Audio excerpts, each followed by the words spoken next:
All right, welcome back. 18 minutes to the top of the hour. Earlier this month, former Springbok rugby player Joost van der Westhuizen lost a court application to stop the publication and distribution of a book about his life and marriage to singer Amor.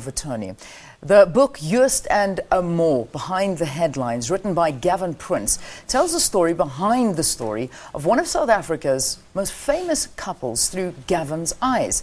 Now, Gavin is in studio to tell us about the book. Gavin, welcome to Morning Live. It's good to have you in studio. Thank you. It's good to be here. All right, Gavin, I suppose, I would just jump into the interview and start talking about the book, but I can't when you've been to court and it's been quite a battle to get this book published.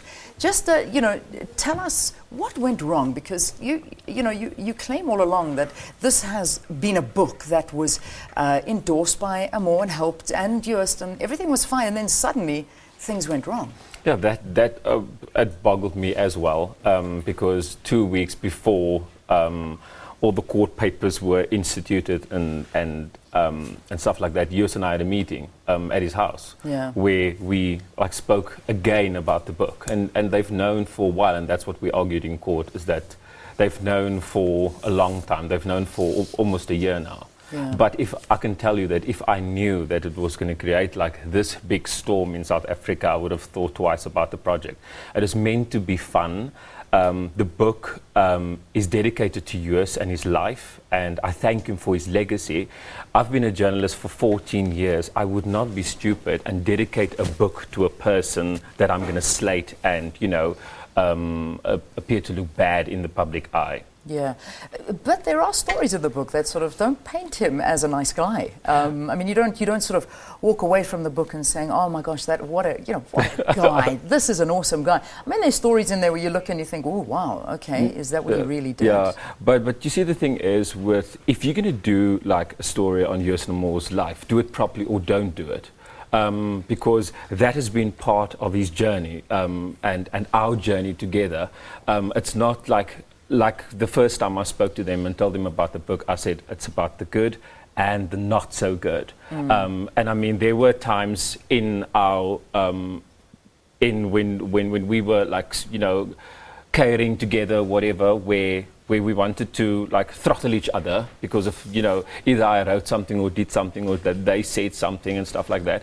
But I think it was important to sort of write about both sides and portray them for as real people and not just the celebrity that we put up there. Yeah, look, I think before the book came out, I think most people are aware of their life and what's been going on behind the scenes. Is there anything new in the book that's come out? Something that we as South Africans don't know? But that is the thing. It's not people are aware of what's been out there, but people are not aware of the behind the scenes. And that's where certain a few big stories that I embarked upon. It's the events that led up to that, me getting the story and it being published and the backlash and what happened behind the scenes in the newspaper office, that people don't know, and I think that will make for interesting reading. Yeah.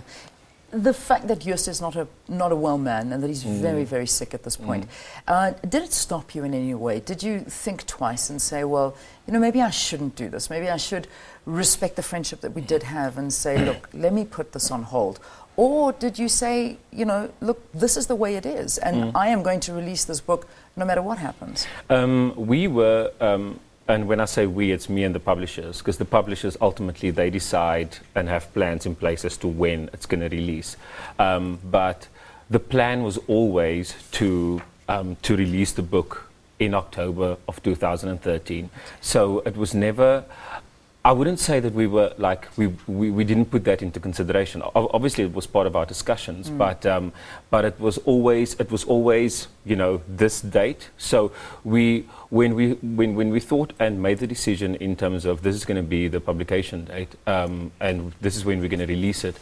It wasn't okay, where's Joost now in terms of his health and is he deteriorating? What's he going to do and stuff like that? This is just a book to celebrate his life. Yeah, unfortunately the bad, but the good as well. The good and the bad, all here in one. Just finally, what's the reaction been like? Because I know it's been very difficult for you because there's been some some good reviews, some bad reviews, some letters. I mean, I read that letter by Janie Allen that she posted, an open letter to you, which was quite harsh. But how are you dealing with it, and in general, how have you felt the reaction's been? Yes, we anticipated that there was going to be like a backlash of negative people, and but I've been, like I said, I've been a journalist for 14 years. It comes with the territory. I'm used to it. I try to concentrate on the positive things where people are telling me, you know what, it's not like it's a document that you have to read and you have to understand or whatever. It's an easy read. It's a fun, easy read. And I hear stories of ladies telling me, my mother stole the book, to go and read it elsewhere and then brought it back to me and stuff. Yeah. So there are positive feedback, and I try to concentrate on that. But the negative opinions are, it's I wouldn't say it's valid. It's just opinions, and I take it in and I absolutely read it. Yeah. Well, there you have it. You make up your own mind. If you want to buy it, it is in bookstores around the country. Joost and Amor, you go out there, you get the story. It's written by Gavin Prins. He spent a lot of time with them, and you read a lot of time being able to sort of learn more about them. All right, Gavin.